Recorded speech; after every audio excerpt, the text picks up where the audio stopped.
Oh, here I am. Let's see. Oh, it's like 3:30. Tuesday, March 5th. 3-5.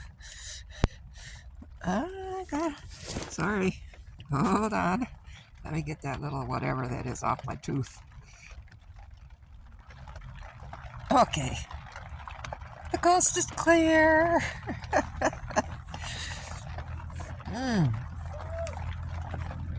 Oh, here we go. Hey, it's been raining since about 10:30 this morning. Non-stop. Still raining. 4 or 5 hours later. And I don't think that's okay. I got my little creeks, streams going down my tent. But no, I'll go ahead. Let me see if this might show up. Oh no, I gotta go this way with it. See, I have one of those. Oh jeez. Oh boy, that's really. Oh, I gotta fix that up. I got some more new streams coming through.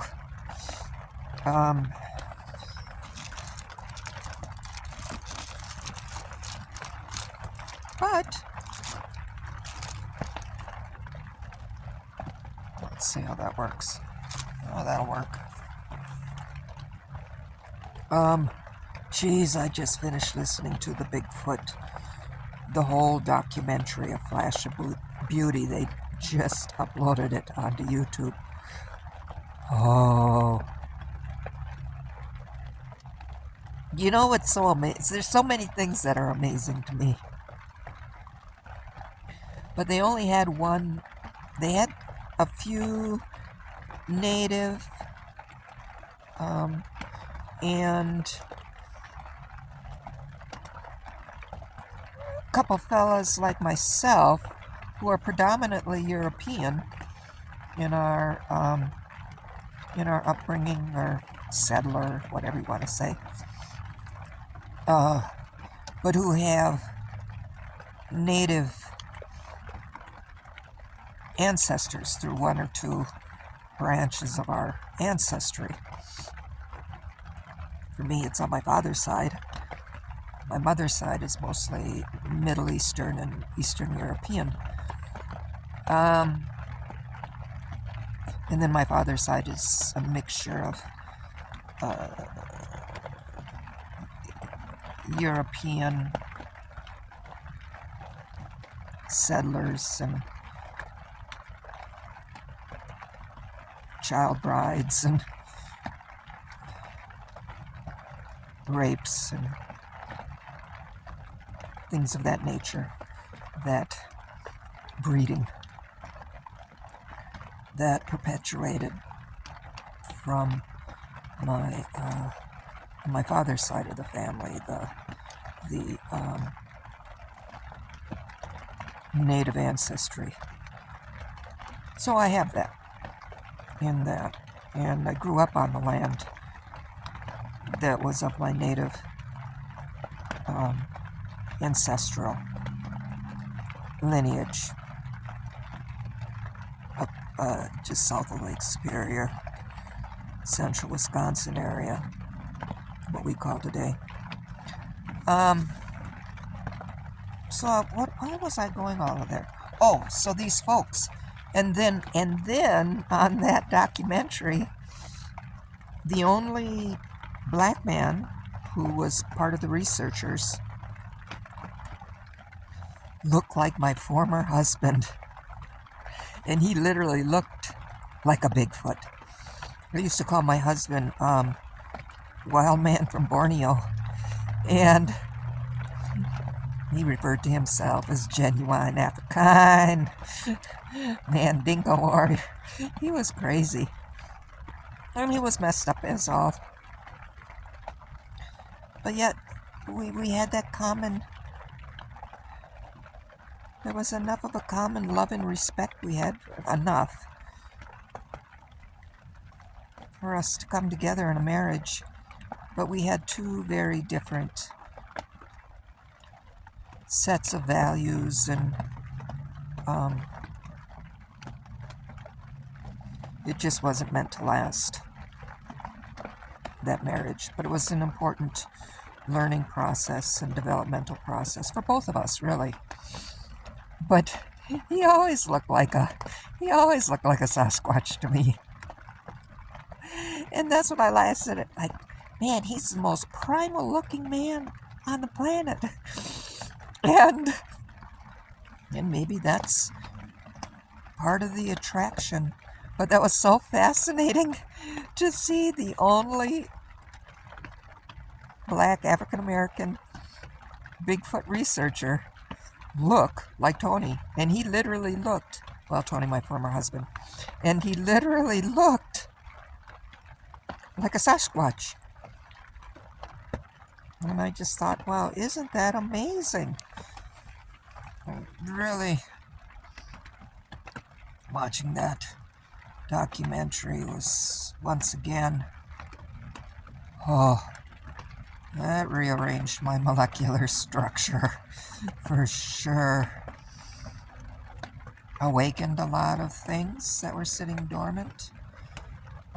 Helped me to release even more levels of grief and compassion and throughout the day. So, this crazy rain. But it's consistent with the storming and the cleansing and the cold. Just that cold grief being released and washed away. So anyway, so the good people,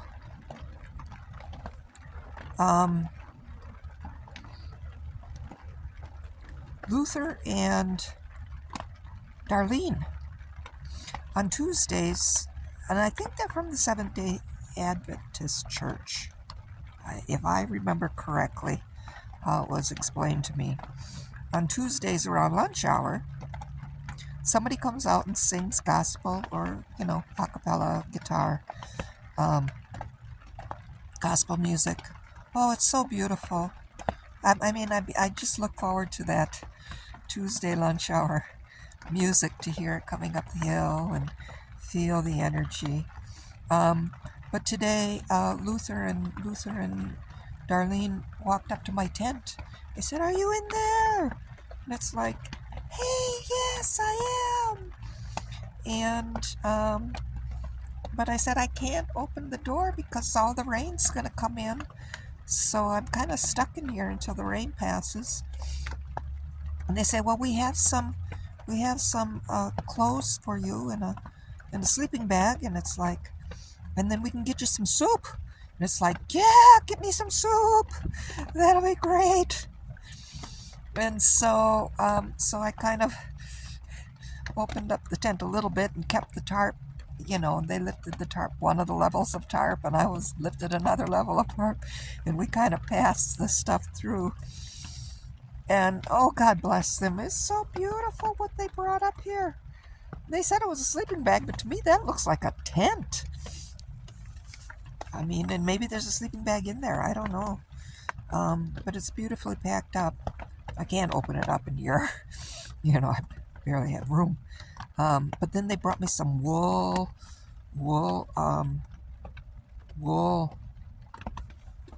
scarves and some clean socks and cotton.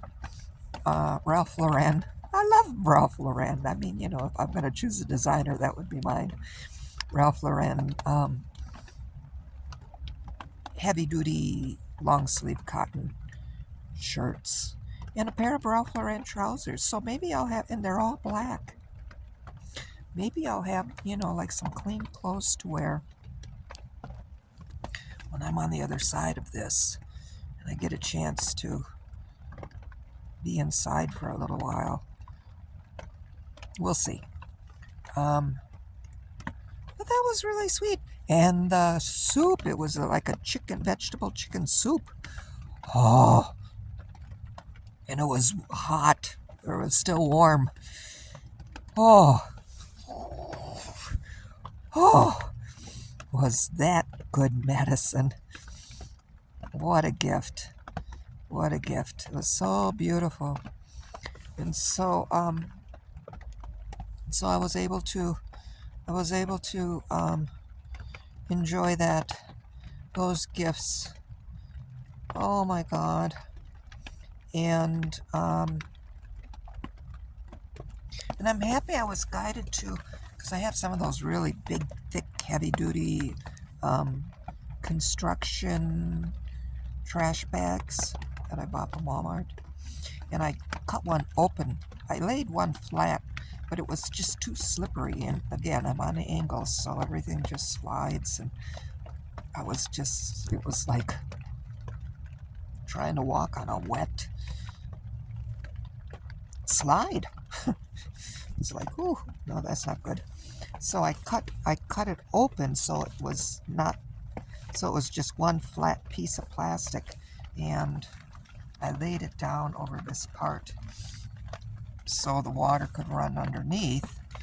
And I'm happy I did that, because I was able to set the beautiful gift set they brought me on top of the plastic, and it didn't have to get wet. And geez, just have to sit and wait. But anyway, so that was beautiful, beautiful, beautiful. But still, I don't know. Right now,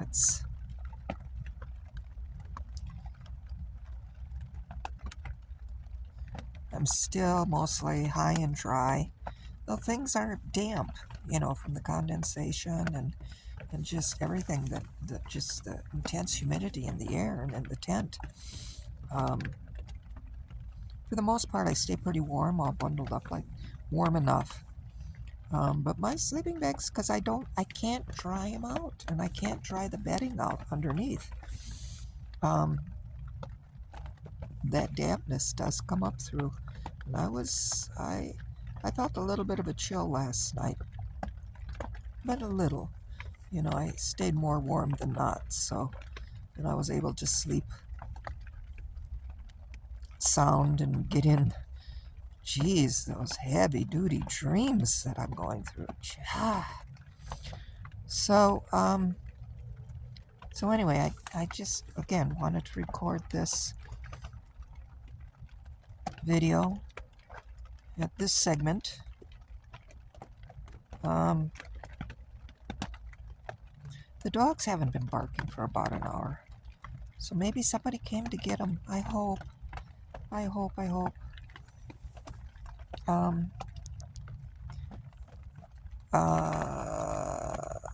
Perhaps, Darlene and Luther,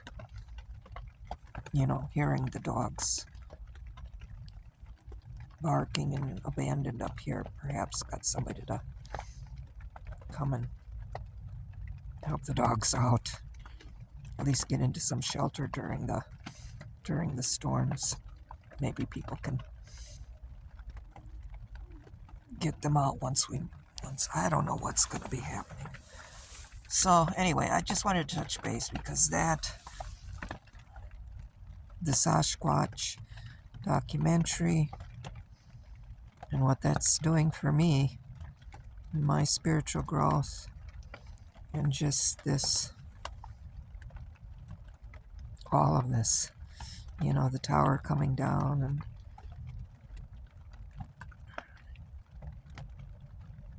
preparing for the change.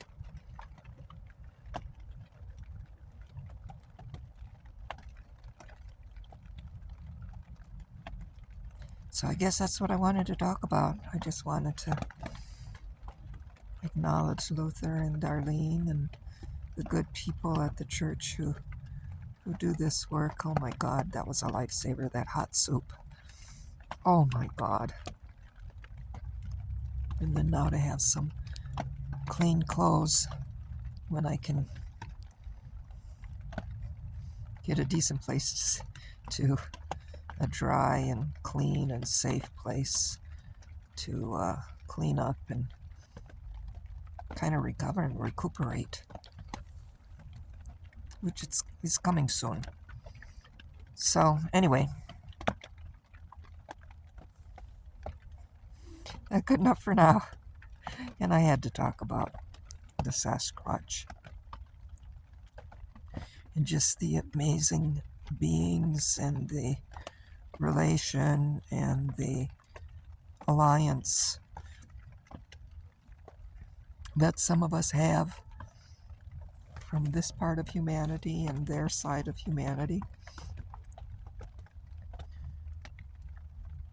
to make this transition between epochs and between eras as the old comes to an end and the old world collapses and then the new world is reborn. So anyway, that's good enough for now. So Sadhna, Waheguru, Chimegwech, Bamapi, many, many, many blessings.